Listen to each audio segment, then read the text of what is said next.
প্রিয় শিক্ষার্থী বন্ধুরা, আজকের আলোচনার বিষয় হচ্ছে বড় রেন্ট এবং লোন এর মধ্যে যে পার্থক্য রয়েছে সেটি নিয়ে আমি বিস্তারিতভাবে আলোচনা করব। আই হোপ এই ভিডিও দেখার পরে আপনাদের সমস্ত কনফিউশন দূর হয়ে যাবে।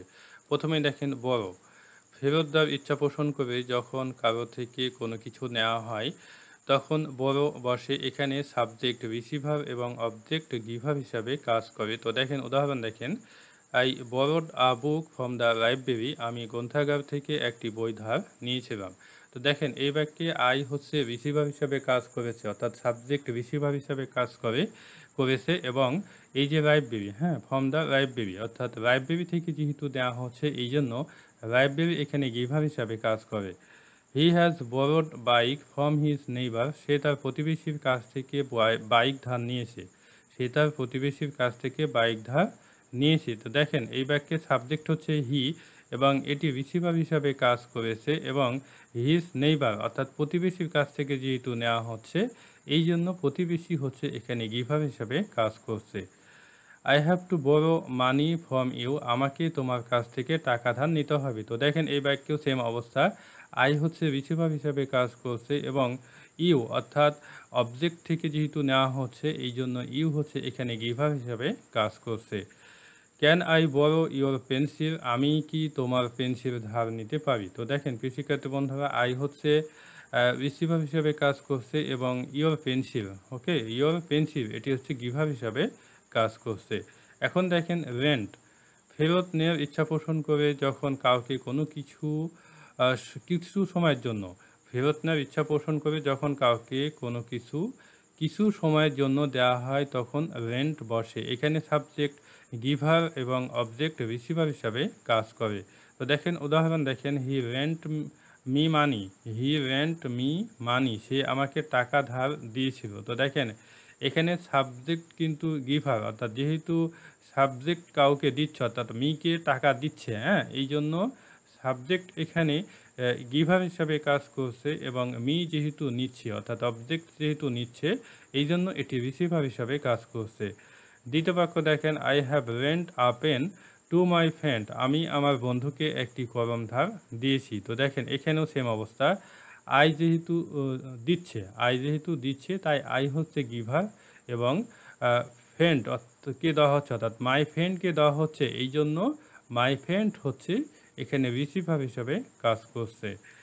Tamim wanted to rent a car to his friend, Tamim তার বন্ধুকে গাড়ি ধার দিতে চেয়েছিল। তো দেখেন প্রিয় শিক্ষার্থী বন্ধুরা, টু রেন্ট এটি কিন্তু ইনফিনিটিভ ভার্ব হিসাবে কাজ করছে এবং এখানে কিন্তু টু হিজ ফ্রেন্ড এটি হচ্ছে রিসিভার হিসাবে কাজ করছে এবং তামিম হচ্ছে এখানে গিভার। ওকে, এখন দেখেন রন।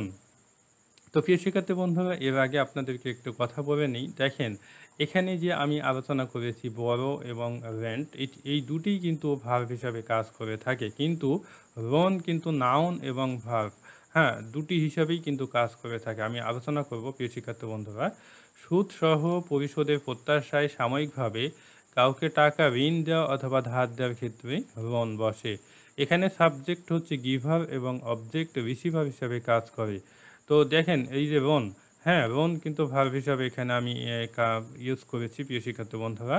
যখন ভার্ব হিসাবে কাজ করে তখন অর্থ হয় ঋণ দেয়া অথবা ধার দেয়া। তো দেখেন উদাহরণ দেখেন, জনতা ব্যাংক হ্যাজ লন্ড মি 5 লাখ টাকা, জনতা ব্যাংক আমাকে 5 লাখ টাকা ঋণ দিয়েছে।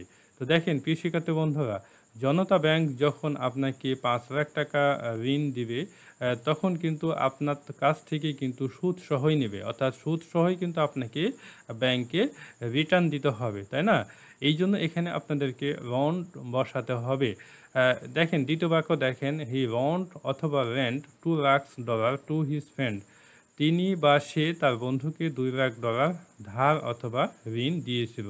তো প্রিয় শিক্ষার্থী বন্ধুরা, দেখেন এই উদাহরণে কিন্তু আপনারা রন্ট এবং রেন্ট দুটি কিন্তু দিতে পারেন, অর্থাৎ আপনি আপনার বন্ধুকে ধার হিসাবেও টাকা দিতে পারেন অথবা ঋণ হিসাবেও দিতে পারেন। ওকে, অর্থাৎ ঋণ হিসাবে যখন দেবেন তার মানে আপনি সুদ সহ আপনার বন্ধুর কাছ থেকে টাকা নেবেন। ওকে, আর যখন ধার হিসাবে দেবেন তখন কিন্তু সুদ সহ আপনি নাও নিতে পারেন, অর্থাৎ আপনাকে সে টাকা যেই টাকা নিয়েছিল সেই টাকা আপনাকে রিটার্ন দেবে। ওকে, আর লোনের ক্ষেত্রে প্রধানত সুদ সহ আপনাকে রিটার্ন দেবে।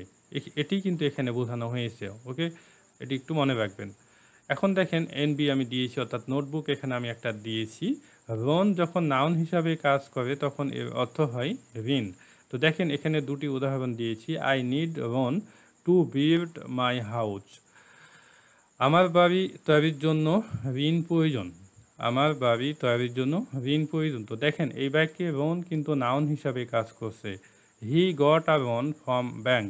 সে ব্যাংক থেকে ঋণ পেয়েছিল। তো দেখেন এই বাক্যেও কিন্তু লোন কিন্তু নাউন হিসাবে কাজ করছে, অর্থাৎ অর্থ হয়েছে এখানে ঋণ।